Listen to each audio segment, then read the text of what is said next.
My first ever like experience, I would say is I saw an apparition, but it wasn't it wasn't in front of me, it was like a reflection. So back in the day we had like one of those big box screen TVs, like the old flat screen style TVs. And I remember I was in the family room, just I don't remember what I was doing. I was just chilling or playing or something. And I remember I looked into the TV, and the wall behind me, I could see like a figure. It looked like a man.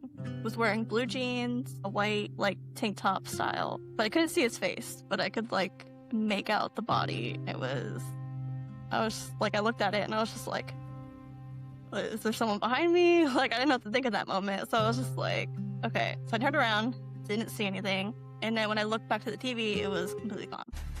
In the Paranormal War Room, the legends arise. We're diving deep down where the truth never lies. Diving deep down where the truth never lies. Unravel the mysteries, let the stories unfold. This beat, these tales are daring and bold.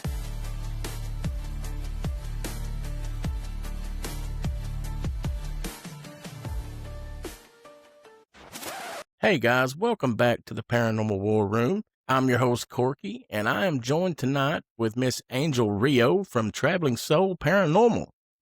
How you doing, Angel? I'm great. How are you? I'm doing good. Before we get started, why don't you just take a second and tell us a little bit about yourself? Okay. Well, I'm Angel, and I go by Traveling Soul Paranormal on socials, but the paranormal investigating is kind of taking over my life. So I can enjoy going understand out. that. Yeah, I enjoy going out investigating. I just like the thrill of it, and then just learning about, stories from people that can't, communicate and stuff. So I feel like this is my part is telling their story. So I Awesome. think that's why I enjoy it. Right. Well, how long have you been doing it? I have been into the paranormal since I was a teenager, but the past 2 to 3 years have kind of been regularly, committing and researching, investigating and whatnot. Awesome. Shoot, what's the first thing that got you thinking maybe ghosts exist or something like that? What's the first experience you had that made you think, man, there might be something to this? Well, actually, my childhood home, I believe, was haunted. Really? Okay. Yes, I don't know, it was weird. I would just hear things and just see things that were kind of just like, is this real? My first ever like experience, I would say is I saw an apparition, but it wasn't it wasn't in front of me, it was like a reflection. So back in the day we had like one of those big box screen TVs, Right. like the old flat screen style TVs. Weighed about And 500 pounds. yeah.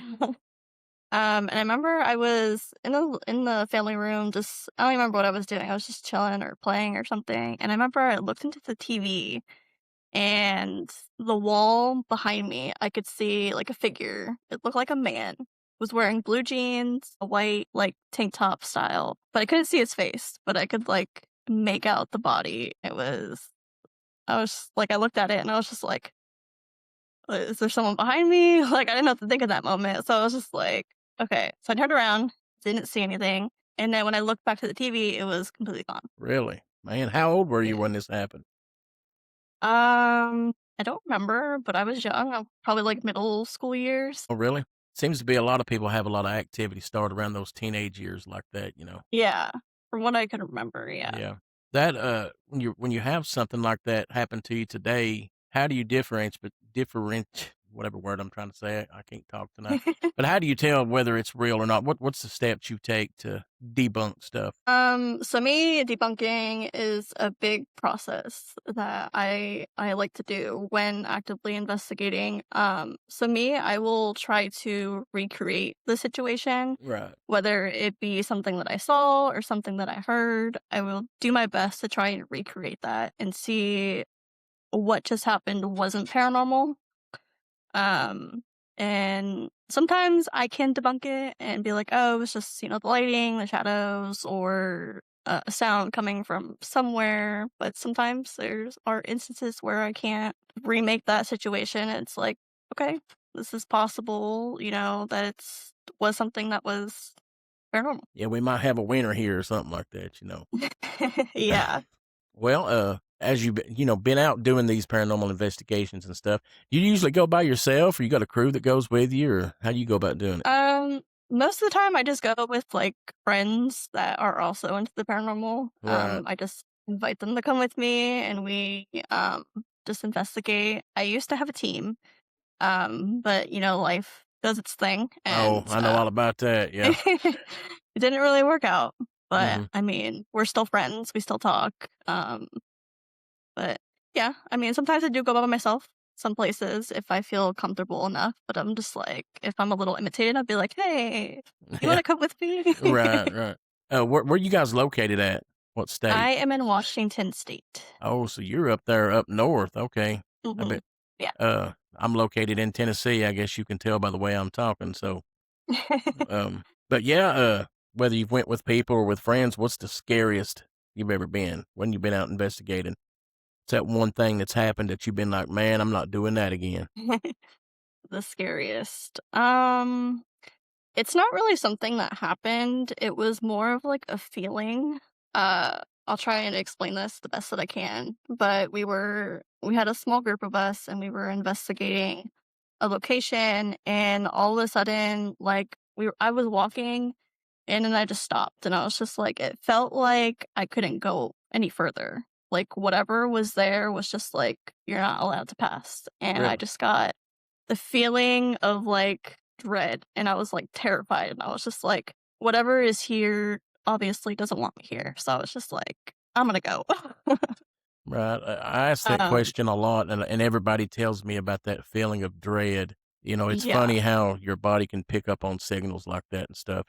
It's funny Yeah. because everybody I interview, I usually ask that question, and just about everybody gives me the same type of answer. Is that Hmm. feeling of dread, and or the air gets real Yeah. thick and stuff like that. Yes. That's And that alone was enough to just tell me to just okay, you don't belong here, go back. right, right. Well, when you come across something like that, what's your take on the whole ghost thing versus demon thing? Because a lot of people seems like you've got two teams out there. A lot of people say everything's demons or demonic, and Hmm. go and like spirits don't really exist. And then, a lot of people like myself, I think there can be some spirits, but I also believe there's demons out there. What's your take on that whole Yeah. situation? um Well, me personally, I don't really believe in demons. I don't believe in heaven and hell. Hmm. I'm not religious. Um, so I think demons are kind of portrayed as what people think as like a violent spirit. So like a poltergeist, for instance, like they move things, they like to grab your attention. They want the attention kind of thing. Right, That I think people kind of confuse. Oh, it's a demon. right. I also don't believe in possession. Um, I believe that we can be affected by Hmm. a spirit, but I don't think like they can take over our body and you know. Right. Um, but I don't know. I mean, some spirits obviously are more violent than others. I haven't come across a violent spirit yet. Knock on wood. um, I haven't been like threatened physically by a spirit. So I don't really have a lot to say because I haven't experienced it yet. But Right. those are my opinions and beliefs. Well, it sounds like your opinion's probably like, if people were good in life, then they're good in death, and Hmm. vice versa. If they were a jerk in life, they're probably a jerk in death. Something like that. Yeah. I, Yeah. I don't know. Not really sure You're how it still you're works, still but trying to figure that out, huh? yeah. Uh, so have you ever encountered anything that's like you would call an intelligent haunting? Like, have you ever interacted with something that has interacted back with you and stuff like that? Really, what happened? Fill us in. Yes. So this is actually a recent investigation, and it's actually a place that I've been going to for about a year. I've become friends with the resident there. His name is Matthew. Mm, In each investigation, I am learning more to his story, and He really likes to answer questions using flashlights and the dead bell. The We dead bell. actually just Everybody talks about that dead bell, man. I tell you what is it about a bell that, like, for myself anyhow, what is it about a bell that just, it's scary to me? You know, if you're sitting in a quiet room and a bell goes off, to me, that's Yeah. terrifying. You know, what is it about that? I don't know. So to me, I was a little skeptical about it because it is a newer piece of equipment. So I'm Mhm. like, okay, does it actually work or is it just for like entertainment? But we tried it out and like we asked if you could give us a yes, ring the bell once. If it's a no, ring the bell twice. And sure enough, we were getting yes and no answers with Really? the dead bell. So that was like, okay, maybe this does work kind of thing. Yeah, that's But we used other interesting. devices to kind of like verify, and he was answering our questions using equipment and stuff. Yeah, that leads me into my next question. You go on an investigation. What kind of equipment do you take? What's your method when you go on an investigation? You know, how do I you do take it? everything. Well, I we know take you take everything. a dead bell. So what else do you take? Literally everything that I have. So I have everything from cat balls to flashlights to the REM pod, EMF Did you say readers. cat ball? Yes. No, that's a new one. Tell me what that is.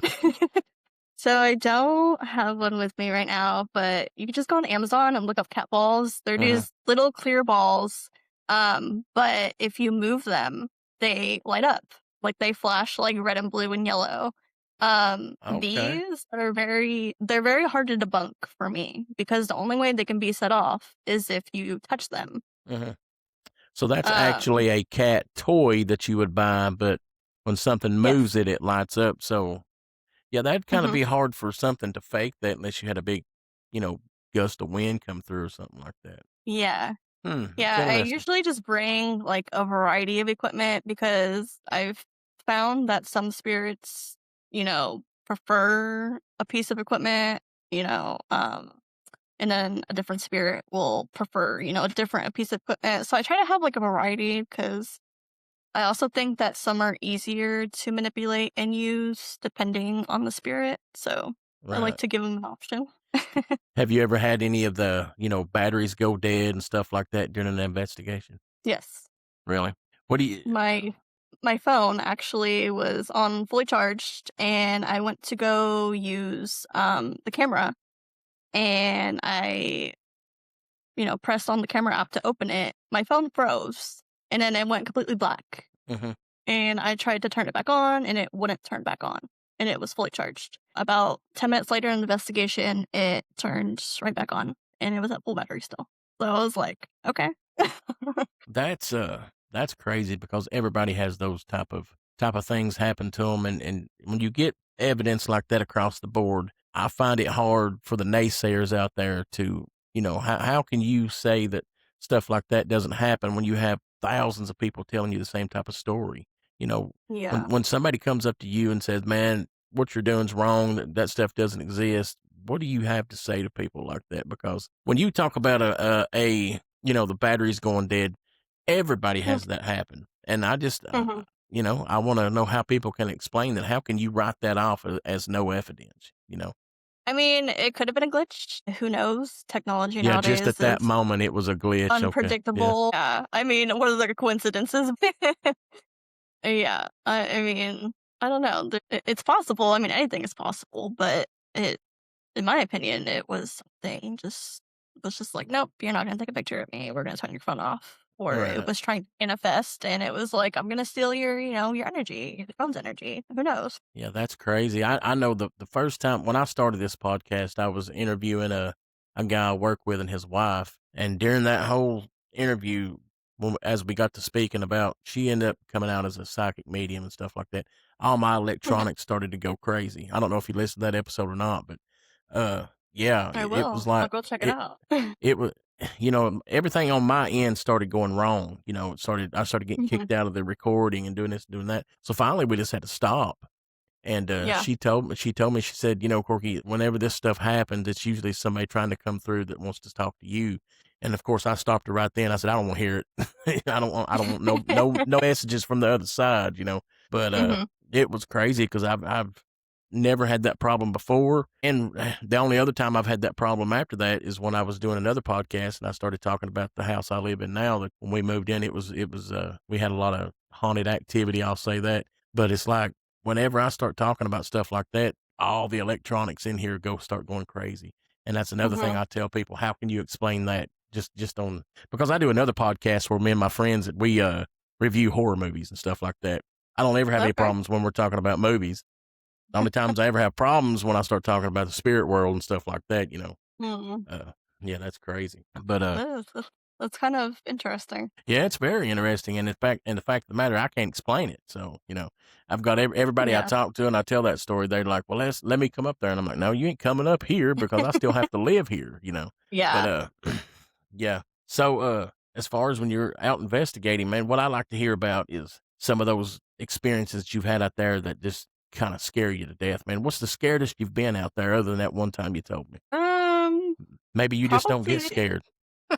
I mean, I get like intimidated sometimes, but I don't get like too scared because I try to think of it as most people like they think of ghosts and they're like, "Oh my god, that's scary." But me, I see them as people, just Right. more they're different realm people. I don't know how to explain it. But they're Just in a, still, they were once a person. So I mean, people can be scary, not gonna lie. In they today's can, world that's true. especially. Yep. Um, but it's kind of like looking at it like, okay, like they're still they're able to communicate, so they still have some sort of that intelligence. So it's kind of I don't know. I guess you just me, I'm more cautious, I guess, than just looking at it as being scared. And I try to just be as respectful as possible when I'm going into these places because I don't know like if they even want me in there or what the history is, and it's like, was this their home? So I just look at it as, from that standpoint. It's just I haven't been harmed by a spirit, Hmm. knock on wood, again. So it's like, are they really scary? Not really. But I can't really say that I've had like a super super scary experience, but I mean, sometimes I get a little on edge if activity is starting to go to the dark ends where it's we're feeling like being touched or something. It's like, okay, don't touch me, you're making me uncomfortable. Right. Uh Other than that, I haven't really had a super like crazy scary experience. You haven't been chased by anything Um or anything like that. no, no, um, no. do you feel like you've ever, brought something home with you after an investigation? God, my husband would kill me. I feel like I have once or twice, but they weren't like, I don't know, like it's kind of hard to explain. Like I feel like I would maybe feel them, but nothing ever really came up from it. Like, but I feel like they eventually left or they moved on. They didn't stay for very long. But I haven't brought anything home Maybe yet. maybe they left because they couldn't scare you, you know? um, I don't know. Maybe that comes with like the poltergeist activity, which I'm still kind of learning about because it might sound weird, but I do want to experience that because I haven't yet. And it's like, okay, why are they doing this? Why are they throwing things, moving things? Are they trying to get your attention, or is it something else? Right. So you haven't experienced anything as far as like poltergeist activity or anything like that? Um, I want to though. well, if you ask, you shall receive. So, you know, that may happen for you. I'm hoping. Is there any kind of I'm steps you hoping. take? Is there any kind of steps you take so to make sure you don't bring anything home with you at night? If I feel kind of heavy and drained after an investigation, like I feel like there's something still with me, I will cleanse with like sage or Palo Hmm. Santo or just tell them, be like, hey, like you can't attach to me. You're not allowed to leave here. You can't, follow me home kind of thing. And it's worked so far. So Right. Uh, a lot of people I ask that question to, they always talk about setting intentions. Have you ever heard of that? Yes. setting those intentions. A lot of time I had to learn how to set intentions before I come in here and start doing these podcasts. That way, my electronics don't go crazy during the show and stuff like that. Uh, let's see. Do you think certain types of places that you investigate, like hospitals or prisons or houses, do you think those have more activity or less activity, or why? I think it depends on the history. So, a hospital or an asylum, obviously holds more trauma. Um, and then your everyday, like, haunted house might be, I don't know. Again, it comes with, like, the history, what happened at that location. Was it traumatic? Because I feel like usually if it's more traumatic, there's more activity as to where, like, let's say someone passed away in the house and they were just they loved the house so much they just decided to stay, kind of thing. That's my opinion. I like Waverly Hills, is on my bucket list, but I Mine too. believe, yeah, I believe it's crazy active is because just the history of the location, thousands of people died there, and, Penthurst, for another example, was traumatic, for people that died there. They were, abused, neglected, assaulted even. What was that place? I've never heard of that one. Was it a hospital or what was it? Penthurst? Yeah. Um, yeah, so it was, a hospital, mainly for, um, like, the mentally disabled. Okay. So, yeah, so they even have, like, a kids, like, section where, children were just dropped off by their parents, because they didn't know how to handle them with their mental disabilities, and just the history it's so sad. You gotta look into it. No doubt. But, yeah, so It's those places, I believe, are more active because, the spirits are so at, like, unease, they're right. resting because of what happened to them. Yeah, it's crazy how things used to be. You could just I'm having a lot of problems out of my kid. I'm gonna drop him off at the hospital over here. And Yeah. if I'm not mistaken, that actually happened to my wife's grandfather. Oh, oh, I think they couldn't really handle him for a while, so they dropped him off and picked him up maybe 6, 7 months mhm, later, and they got him back. But they mhm. did drop him off for a while. I'd have to ask her. Yeah. Maybe I'm wrong on that, but I could have swore she told me that. So do you think maybe like children or animals or stuff like that are a little more sensitive? Because I know my dog, I always talk about this. My house was built in 1864. This house is when we moved Mhm. in. It was Poltergeist. You would have loved it here. Let me put it that way. But like to this day, my dog won't go into my dining room, and when she does go in the dining room, she'll hide behind Oh, the yeah. door. So, do you think animals and maybe children and stuff like that are more sensitive can pick up spirits and stuff like that? Oh, yeah. I feel like animals and children are just more in tune, before, like, they grow up, and then society is just like, "This is the way you need to be," kinda thing. So I definitely feel like children are more sensitive um, to the paranormal, and animals definitely because they already have, like, their senses are so much more sensitive than ours. Their smell, their sight, their hearing, it's crazy. So I believe that they can definitely sense it before we can. I wonder why you think that is. They've just not been desensitized, however you say that, Yeah. as much as we are. Yeah. I'm tongue tied tonight. If you can't tell, it's been a long day. It's okay. Words are hard sometimes. Yeah, I tell you what.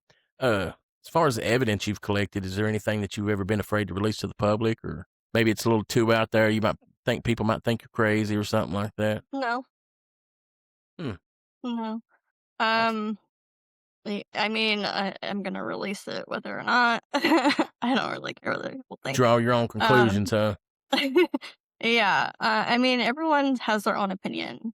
So, like, some people look at my stuff and be like, "Oh, you're doing witchcraft and this is evil. Like, what are you doing?" And then other Yeah. people are just like, "This is so cool." Like, and so there's definitely different ends of the spectrum, of the paranormal and how people view it. But there's always going to be people out there that aren't gonna like what you do. So you just have to just do it. Yeah, unfortunately, that's something that everybody that just like I don't really do paranormal investigations or anything like that, but I certainly like to sit and talk to people and hear Mhm. the experiences they've had and stuff like that.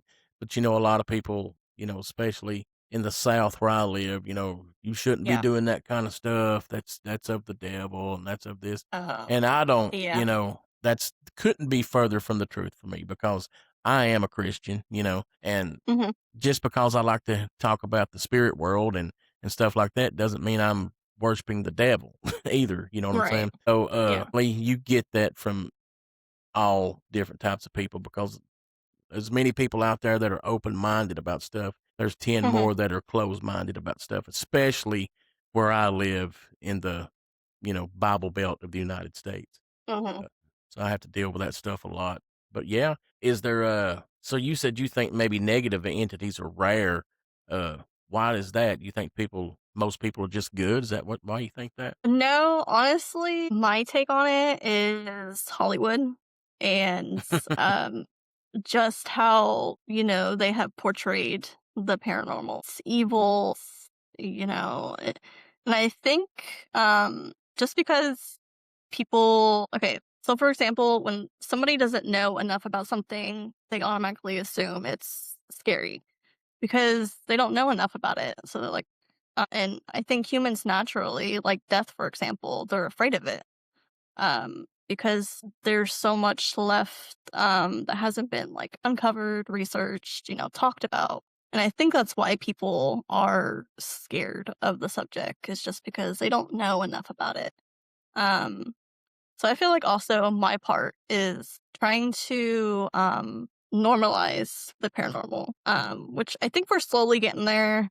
It's more commercialized nowadays, unfortunately, but I feel like that's a step that we have to take in order for people to accept it more. Right. This is how you D- would put it. Do you watch any of the good old paranormal shows that come on TV? I used to, but as I started getting out there and investigating on my own, I was just like, wow, the shows are nothing like this. Yeah, that was my So next question. What's the difference in what they do and what you do? You know, how yeah, over exaggerated is it on TV? yeah. I mean, I'm not gonna lie, not all the shows are like that, but I want to say the bigger, well-known, the ones on TV, definitely. Yeah. But there are some YouTubers out there that generally their investigations are raw. They don't edit the footage and they're doing what they're doing, and I like those because it's kind of like being there with them in the investigation other than, like, watching, a TV show about, them Yeah. going in and, "Oh my god, this happened," kind of thing, like yeah. Right. Um, have you ever caught any good EVPs during an investigation? Oh, yeah. Yeah. What's the best one you've ever got? And I'll tell you about the best one I ever got. So trying to think of the best one. I haven't gotten like a full sentence yet. I'm waiting for that day because that will be awesome.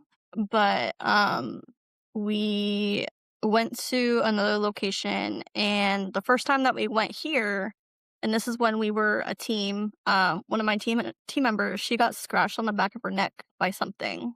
Um, Oh, and she wow. wasn't by anything, so it wasn't possible for anything to, like, a branch or nothing like that, but she was like, "My neck kinda hurts and it stings," and we're like, "Okay," so we lifted her hair up and she had this big, like, red line, like, across the back of her neck.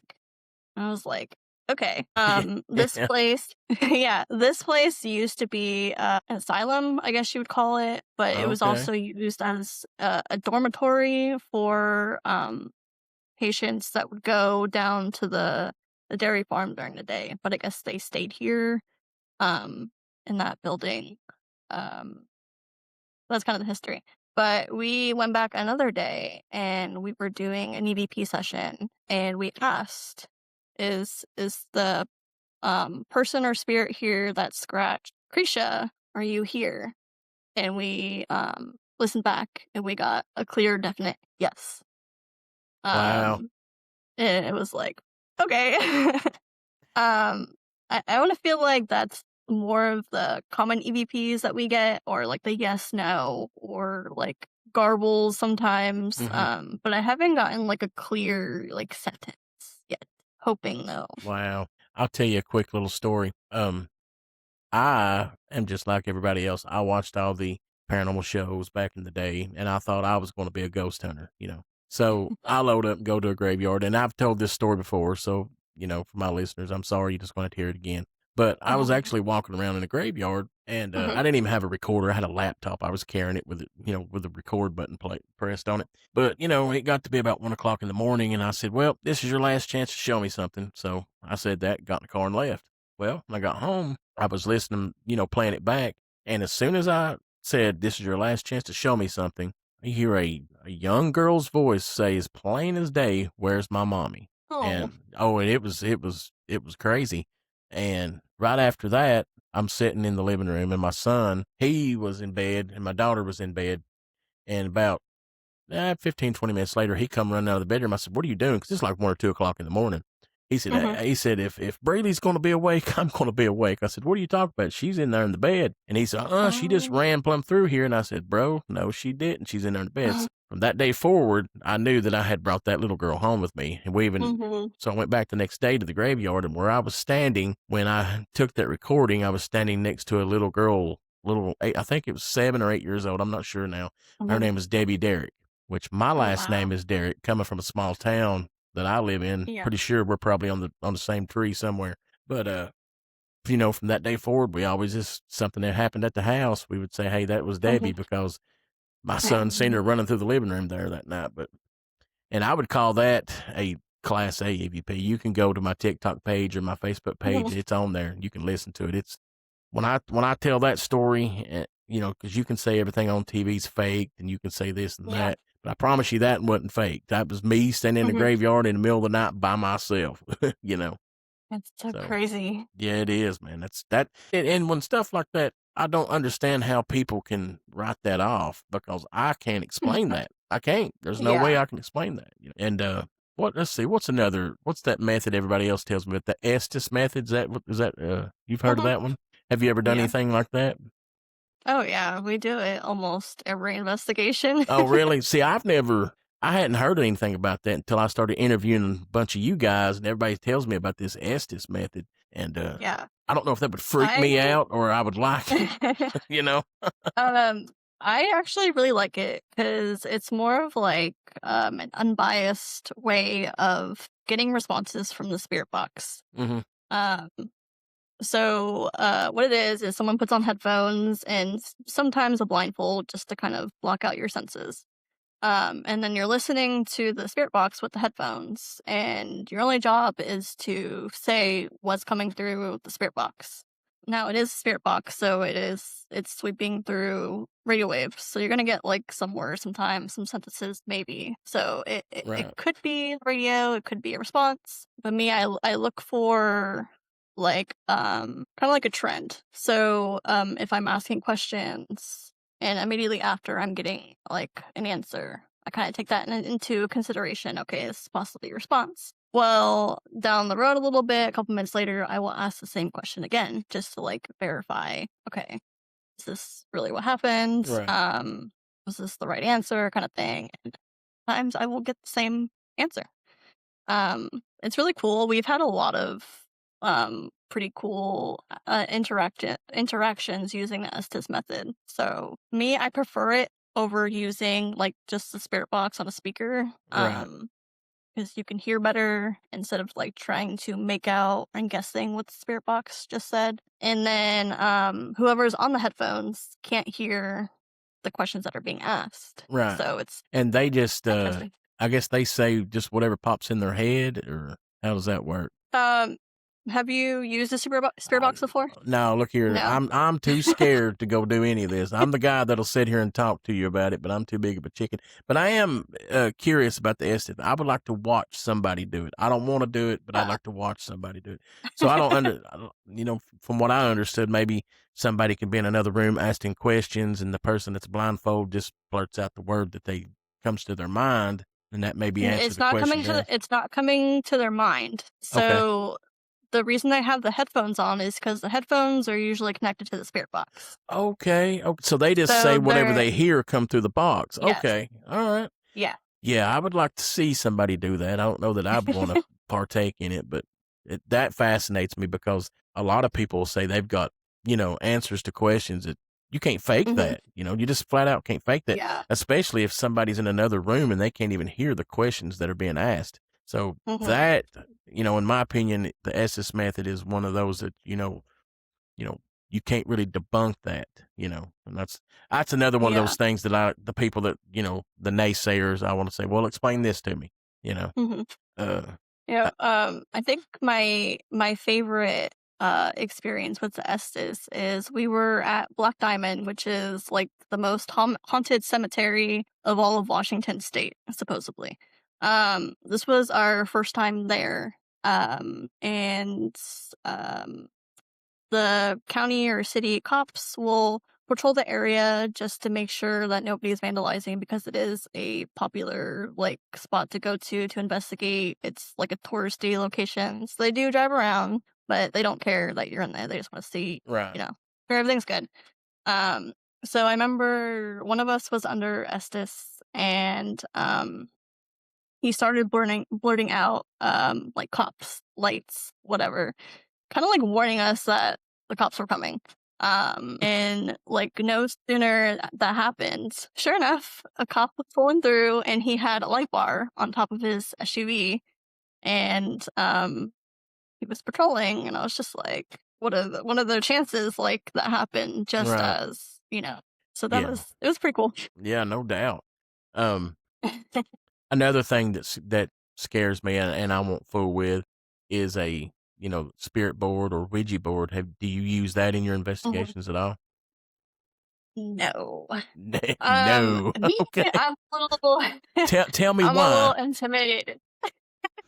Now we're cracking the egg here. I've got you telling me you're intimidated by, so let's hear it.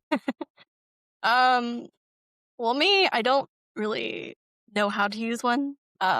So I don't want to be, that dumb person that uses it and then leaves the door open for anything to come through, if that's how it even works. But I just don't know how to use it, and I'm a little intimidated to use one. But I'm waiting to find that one person that does know how to use one correctly, and then I will learn from them. But I am not just gonna get a Ouija board out and play with it, and then no. Well, my buddies that they were on the show last week, Offbeat Paranormal, they actually make spirit boards, and I don't know if you know them or not. It seems like I think they put a message on your page. Maybe it didn't.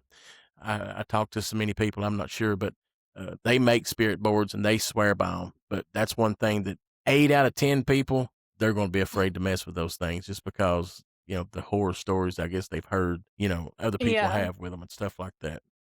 I know I'm not going to mess with one. I mean, if I ever learn how to use one and I can use it correctly, then I wouldn't mind using it. But since I don't know how to use it, I'm not going to take any chances. Yeah, it's better to never take any chances when it comes to this stuff. I tell you what, Yeah. I'm just a big chicken. That's why I'll sit up here and talk about it, but I'm too big of a chicken to go out and do it. Is there anything else fair. you'd like to add, talk about before I let you go? I don't want to keep you all night. You're good. The floor is yours, man. Is there anything else you want to talk about? Well, I do want to say, if you ever do work up the courage to get out there and investigate, look, I'll go watch all day long.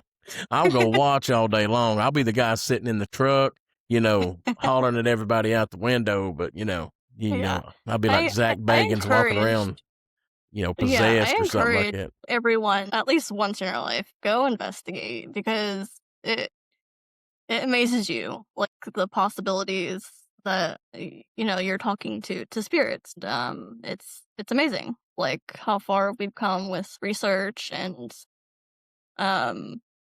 figuring more out about the paranormal. There is still a lot left to uncover and how it all works, but little by little we're getting there. But I don't know, just I say go out there at least once.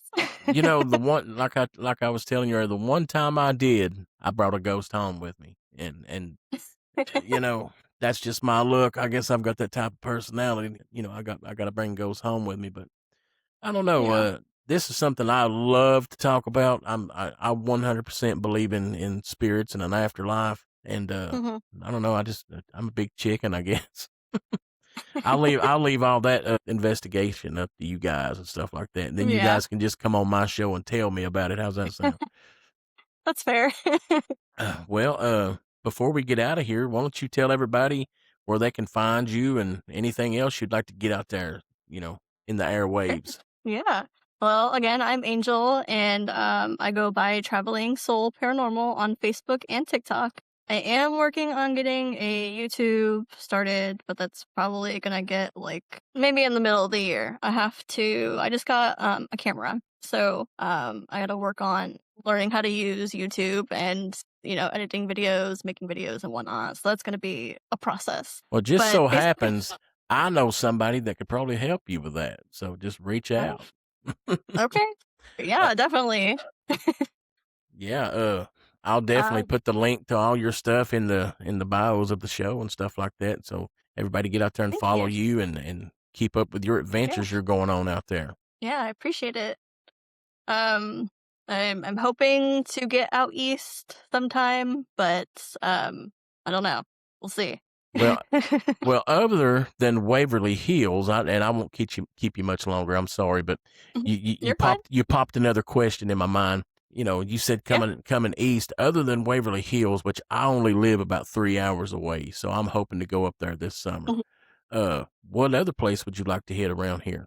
Because I live in the Appalachian Mountains. I know you've probably heard some stories about the Appalachian Mountains. So I have.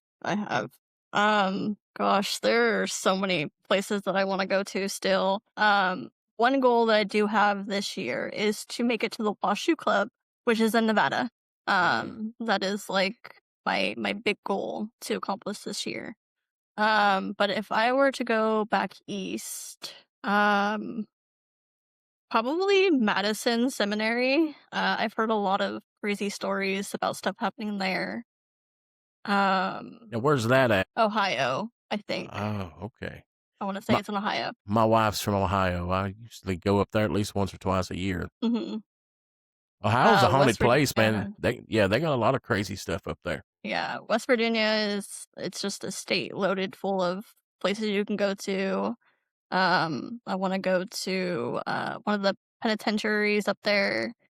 There's just so many places I still need to go, but one at a time, we're gonna knock them off the bucket list.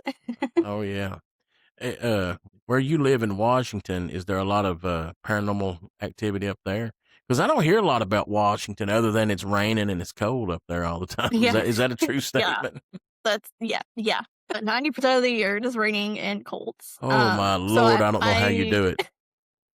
So I'm from Florida, was born and raised. How did you end up in Washington from Florida? Well, my husband's military. That explains so we it. are, Yep. Yeah, we're stationed up here. Well, maybe you'll get to come back home one of these days. One of these days, hopefully soon, because we've been here for almost 4 years and I'm over it. Yeah, no doubt, man. I need more sunshine and some beaches in my life. You're up there where those sparkly vampires hang out. Yeah, pretty much. There are quite a few places out here, surprisingly, but I feel like a lot of people don't know about them. They're not heavily commercialized, I guess, like the eastern states do with theirs. That's all we got, man. You got to come over here to, take some look at some ghosts, man. Because that's like a, tourist trap for us. That's all we got going on. I'm actually going to a haunted hotel this weekend. It's called the Manresa Castle. Castle, and I've that's been there nice. before. Really? Okay. Yeah, it's really pretty. I love it there. I went last year around the same time. But I'm going back with some friends, and we're just doing a whole weekend just investigating and that sounds fun. Geeking out with paranormal peeps. Can't go wrong with that, man. That's for real. Yeah. I'm excited. Well, I hope you have a good time, and it's Traveling Soul Paranormal on Facebook, right? You have a TikTok page, all that good stuff. I do. And I'll get you to send me those links, and I'll make sure and put everything into the, bio or whatever it is of this episode. And, man, I just appreciate you coming on and chatting with me tonight. I really appreciate it. Yeah. And thanks for the invite. I enjoyed it. Yeah. Yeah, it's always interesting to hear all these different stories everybody's got, man. It fascinates me, and please keep doing what Yeah. you're doing, man, because you know, guys like me and everybody else want to hear about it. So thanks again for coming on, and everybody Yeah. go follow her, and we'll be looking for that YouTube page when you get it going. All right. All right. I'll talk to you later. Thanks for coming on. See right. ya. Thank you. Bye. In the paranormal war room, the legends arise.